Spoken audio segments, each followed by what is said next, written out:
Hello students, welcome back to my YouTube channel. This is class 10 Kannada question paper,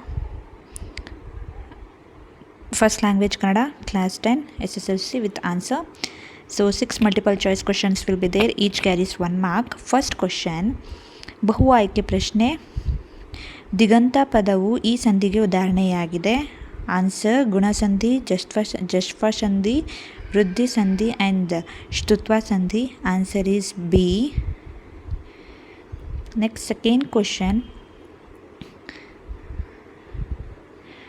ಒಂದು ಪದವನ್ನು ವಾಕ್ಯವನ್ನು ಹೇಳಿ ಅದಕ್ಕೆ ಸಮಾನಾರ್ಥಕ ಪದವನ್ನು ವಾಕ್ಯವನ್ನು ಹೇಳುವಾಗ ಬಳಸುವ ಲೇಖನ ಚಿಹ್ನೆ. ಆನ್ಸರ್ ಈಸ್ ಸಿ, ಆವರಣ ಚಿಹ್ನೆ. ನೆಕ್ಸ್ಟ್ ಕ್ವಶನ್ ನಂಬರ್ 3, ಬೆಟ್ಟದಾವರೆ ಪದವು ಈ ಸಮಾಸಕ್ಕೆ ಉದಾಹರಣೆಯಾಗಿದೆ. ಆನ್ಸರ್ ಈಸ್ ಎ, ತತ್ಪುರುಷ ಸಮಾಸ. ಮಾಡು ಧಾತುವಿನ ವಿದ್ಯಾರ್ಥಕ ರೂಪ ಮಾಡಲಿ. ಸಾವಿತ್ರಿಗೆ ಈ ಪದದಲ್ಲಿರುವ ವಿಭಕ್ತಿ ಚತುರ್ಥಿ. ಧಗಧಗ ಪದವು ಈ ಅವ್ಯವಕ್ಕೆ ಸೇರಿದೆ. ಆನ್ಸರ್ ಈಸ್ ಬಿ, ಅನುಕರಣವೇಯ. So next come to second main. ಸಂಬಂಧಿ ಪದ ಬರೆಯುವುದು 4 ಮಾರ್ಕ್ಗೆ. ವರ್ಗೀಯ ವ್ಯಂಜನಾಕ್ಷರಗಳು 25, ಅವರ್ಗೀಯ ವ್ಯಂಜನಾಕ್ಷರಗಳು ಆನ್ಸರ್ ಈಸ್ 9. ನೆಕ್ಸ್ಟ್ ಹಾಲ್ಜೇನು ಜೋಡು ನುಡಿ, ಬೇಡ ಬೇಡ answer is ದ್ವಿರಿಕ್ತಿ.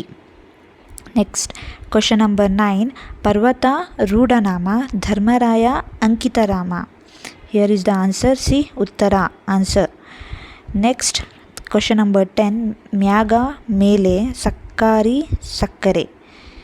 That is that second main. Next come to third main. ಒಂದು ವಾಕ್ಯದಲ್ಲಿ ಉತ್ತರ ಬರೆಯಿರಿ, each carries 1 mark. 7 questions will be there. Question number 1, ಮತಾಂಗಾಶ್ರಮದಲ್ಲಿ ವಾಸವಿದ್ದ ತಪಸ್ವಿನಿ ಯಾರು? Answer is Shabari. Question number 12, ಹಿತವಚನವು ಮನಸ್ಸಿನ ಕೊಳೆಯನ್ನು ಹೇಗೆ ತೆಳೆಯುತ್ತದೆ? ಮುಸ್ಸಂಜೆಯ ಚಂದ್ರ ಕತ್ತಲನ್ನು ಕಳೆವಂತೆ ಹಿತವಚನವು ಮನಸ್ಸಿನ ಕೊಳೆಯನ್ನು ತೊಳೆಯುತ್ತದೆ. ಧರ್ಮದ ಆಚರಣೆಗಿರುವ ಪ್ರಧಾನ ಮಾರ್ಗ ಯಾವುದು? ಧರ್ಮದ ಆಚರಣೆಗಿರುವ ಪ್ರಧಾನ ಮಾರ್ಗ ಯಜ್ಞ. ಧರ್ಮಬುದ್ಧಿಯು ತನ್ನ ಬೆಳಗಿನ ಹೊತ್ತನ್ನು ಹೇಗೆ ಕಳೆದನು? ಧರ್ಮಬುದ್ಧಿಯು ತನ್ನ ಬೆಳಗಿನ ಹೊತ್ತನ್ನು ದೇವಗುರು ದ್ವಿಜರ ಪೂಜೆಯನ್ನು ಮಾಡುತ್ತಾ ಕಳೆದನು. ಹಕ್ಕಿಯ ಕಣ್ಣುಗಳು ಯಾವುವು? ಹಕ್ಕಿಯ ಕಣ್ಣುಗಳು ಸೂರ್ಯ ಚಂದ್ರ. ಯಜ್ಞಾಶ್ವವನ್ನು ಕಟ್ಟಿದವರು ಯಾರು? ಯಜ್ಞಾಶ್ವವನ್ನು ಕಟ್ಟಿದವರು ಲವ. ಗೋವಿಂದ ಪೈಗಳು ಬರೆದ ಮೊದಲ ಯಕ್ಷಗಾನ ಪ್ರಸಂಗದ ಹೆಸರೇನು? ಆನ್ಸರ್ ಈಸ್ ಮಕರಾಕ್ಷನ ಕಾಳಗ. So this is 1 mark question. Next come to fourth main. 3 ವಾಕ್ಯದಲ್ಲಿ ಉತ್ತರ ಬರೆಯಿರಿ. This will be 10 questions will be there, each carries 2 mark. ಗುರುಪದೇಶ ಗುಣಗಳನ್ನು ಪಟ್ಟಿ ಮಾಡಿ. So here answer is there, copy down the answer. Next question, ಧ್ವಜವನ್ನೇ ನಮ್ಮ ಗುರುವೆಂದು ಸ್ವೀಕರಿಸಿದ್ದೇವೆ ಎಂದು ಲೇಖಕರು ಹೇಳಲು ಕಾರಣವೇನು? This is the answer. Next question, ವ್ಯಕ್ತಿಗಳನ್ನು ಆದರ್ಶವಾಗಿ ಸ್ವೀಕರಿಸಲು ಇರುವ ತೊಡಕುಗಳು ಯಾವುವು? C, this is the answer. Copy down, slow down video and copy down the answer. If you are new to my channel, subscribe my channel and share it to your friends, and stay tuned for more such videos. I am uploading important question chapter wise maths, science and social, that you can get videos from my channel playlist. Go to playlist and check science series, math series and social series, and Kannada important question paper with answer I am giving. So stay tuned. So this is Kannada. My next video will be English, important questions that may asked in last year model question paper. Next question number 21, ಮನುಷ್ಯನು ತನ್ನ ಒಳಿತನ್ನು ಹೇಗೆ ಸಾಧಿಸಬಹುದು? You have to write like this answer. This is the answer you have to write. So this much you have to write. See how they are asking. If it is 2 marks also, write full answer. Okay. ತಾನು ಹೋರಾಡುತ್ತಿರುವುದು ನೆಲಕ್ಕಲ್ಲ ಛಲಕ್ಕೆ ಎಂಬುದನ್ನು ದುರ್ಯೋಧನ ಹೇಗೆ ವಿವರಿಸಿದ್ದಾನೆ? Next one, ಪಾರ್ಥ ಭೀಮರ ಬಗೆಗೆ ದುರ್ಯೋಧನ ಅಭಿಪ್ರಾಯವೇನು? So all answer is here. Copy down the answer. Okay. So my next video will be English and subject wise I am putting video. So stay tune and subscribe my channel. Bhagat Singh ತನ್ನ ಸಹಚರರೊಂದಿಗೆ ವೀರ ಯೋಧನಾಗಿ ಹೇಗೆ ಅಮರನಾದನು?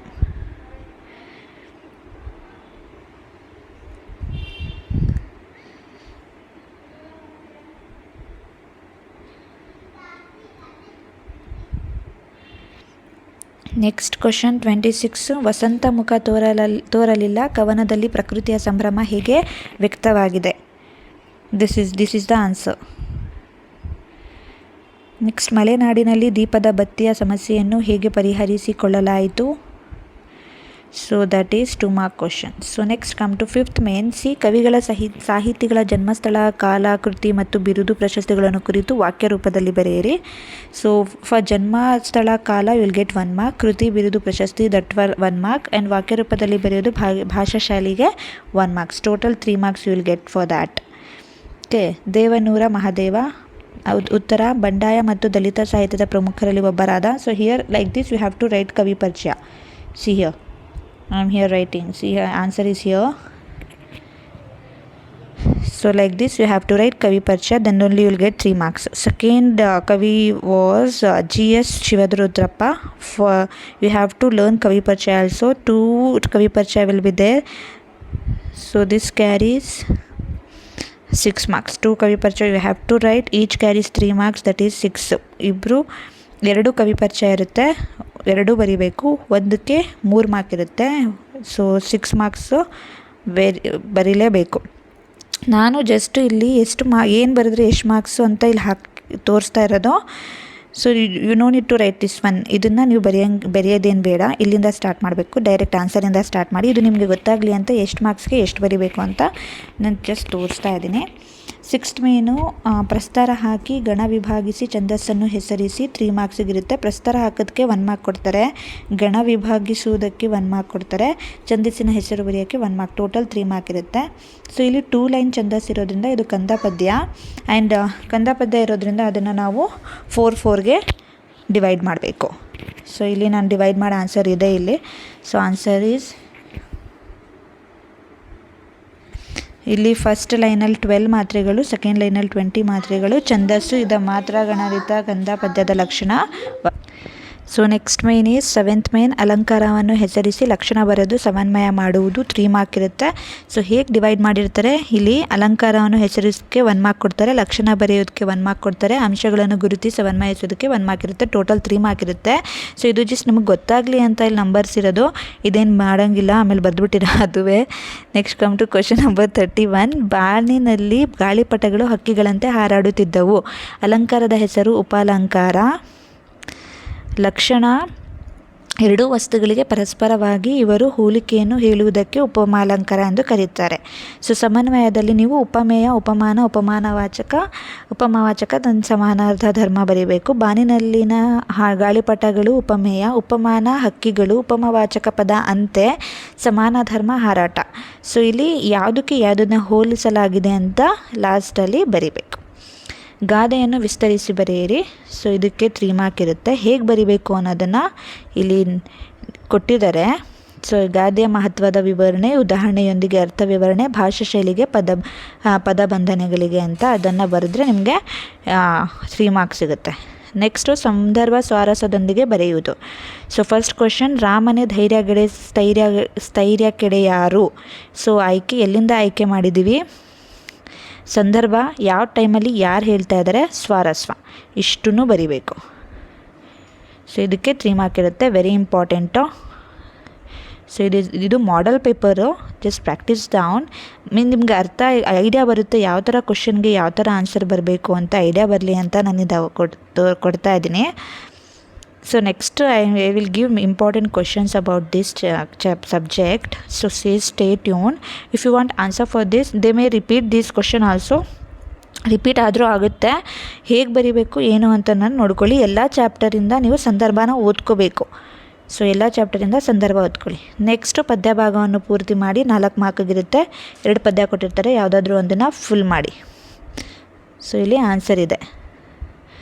Next ನಿಮಗೆ ಪದ್ಯಪಾದ ಹೋಗಿ ಅರ್ಥ ಮಾಡಿಕೊಂಡು ಮೌಲ್ಯವನ್ನಾಧರಿಸಿ ಸಾರಾಂಶವನ್ನು ಬರೆಯುತ್ತೆ. ಇಲ್ಲಿ ಒಂದು ಪೋಯಮ್ನ ಕೊಟ್ಟಿರ್ತಾರೆ, ಅದನ್ನು ಸಾರಾಂಶನ ನಾವು ನಾರ್ಮಲ್ ಕನ್ನಡದಲ್ಲಿ ಎಕ್ಸ್ಪ್ಲೇನ್ ಮಾಡಬೇಕು. ಸೊ ಇಲ್ಲಿ ಕೊಟ್ಟಿರೋ ಪೋಯಮ್ಗೆ ನಾನು ಇಲ್ಲಿ ಎಕ್ಸ್ಪ್ಲೇನ್ ಇದೆ ಆನ್ಸರ್ ಇಲ್ಲಿದೆ. ಇದಕ್ಕೆ 4 ಮಾರ್ಕ್ ಇರುತ್ತೆ. ಕನ್ನಡ ಯಾವ ಲ್ಯಾಂಗ್ವೇಜಲ್ಲಿ ನಾವು ಮಾತಾಡ್ತೀವಿ ನೀಟಾಗಿ ಆ ಲ್ಯಾಂಗ್ವೇಜಲ್ಲಿ ಅದನ್ನು ಎಕ್ಸ್ಪ್ಲೇನ್ ಮಾಡಬೇಕು. ನೆಕ್ಸ್ಟು 8-10 ವಾಕ್ಯದಲ್ಲಿ ಕ್ವಶನ್ ಆನ್ಸರ್ಸು. ನಾಲ್ವಡಿ ಕೃಷ್ಣರಾಜ ಒಡೆಯರ್ ಕಾಲದಲ್ಲಿ ಕಾರ್ಯನಿರ್ವಹಿಸುತ್ತಿದ್ದ ಪ್ರಜಾಪ್ರತಿನಿಧಿ ಸಭೆ ಹಾಗೂ ನ್ಯಾಯವಿಧಾಯಕ ಸಭೆಯನ್ನು ಕುರಿತು ಬರೆಯಿರಿ. ಇಲ್ಲ ಅಂದರೆ ಶಿಕ್ಷಣ ಕ್ಷೇತ್ರಕ್ಕೆ ವಿಶ್ವೇಶ್ವರಯ್ಯ ಅವರು ಸಲ್ಲಿಸಿದ ಕೊಡುಗೆಗಳು ಯಾವುವು. ಸೊ ಇದರಲ್ಲಿ ಫಸ್ಟ್ ಒನ್ಗೆ ಆನ್ಸರು, ದೆನ್ ಅಥವಾ ಕ್ವಶನ್ಗೂ ಆನ್ಸರ್ ಇಲ್ಲಿದೆ, ಬೇಕು ಅಂದರೆ ಕಾಪಿ ಡೌನ್ ಮಾಡ್ಕೊಳ್ಳಿ. Okay, so here is the answer. ಅಥವಾ ಕ್ವಶನ್ಗೂ ಇದೆ, ಅದಕ್ಕೂ ಇದೆ, ನೋಡಿ ಆನ್ಸರ್ನ ಬರೀರಿ.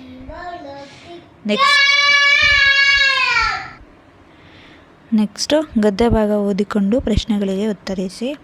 ಗದ್ಯ ಭಾಗ ಕೊಟ್ಟಿರ್ತಾರೆ, ಅದನ್ನು ಓದಿ ಕ್ವಶನ್ಸ್ ಕೊಟ್ಟಿರ್ತಾರೆ, ಅದಕ್ಕೆ ಆನ್ಸರ್ ಮಾಡಬೇಕು. ಇದು ಈಸಿ.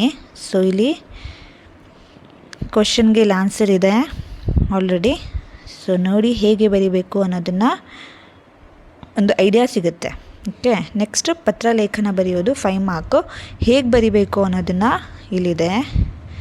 ಸೊ ಇದು ಮಾರ್ಕ್ ಎಷ್ಟಿಗೆ ಹೇಗೆ ಬರುತ್ತೆ ಅಂತ. ಸೊ ದಿಸ್ ಈಸ್ ಪ್ರಬಂಧ.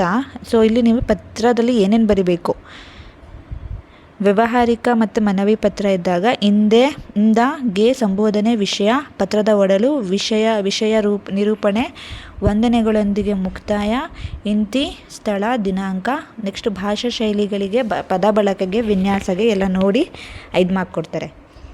ನೆಕ್ಸ್ಟು ಖಾಸಗಿ ಪತ್ರ ಇದ್ದಾಗ ಅಥವಾ ಗೆಳತಿಗೆ ಪತ್ರ ಇದ್ದಾಗ ಇಂದ, ವಿಳಾಸ, ದಿನಾಂಕ, ಸಂಬೋಧನೆ, ಕ್ಷೇಮ, ವಿಚಾರ, ಪತ್ರದ ಒಡಲು, ವಿಷಯ ನಿರೂಪಣೆ ಇದನ್ನೆಲ್ಲ ನೋಡಿ ಆನ್ಸರ್ ಮಾರ್ಕ್ ಮಾಡ್ತಾರೆ. ನೆಕ್ಸ್ಟ್ ಈಸ್ ಪ್ರಬಂಧ, ರಾಷ್ಟ್ರೀಯ ಭಾವೈಕ್ಯ. ಇಲ್ಲಿ ಪ್ರಸ್ತಾವನೆ, ಪೀಠಿಕೆ, ವಿಷಯ, ಪ್ರವೇಶ ಇವೆಲ್ಲ ನೋಡಿ ಬರಿಬೇಕು. So this is your paper. This is your model question paper with answer. Stay tune for next subject.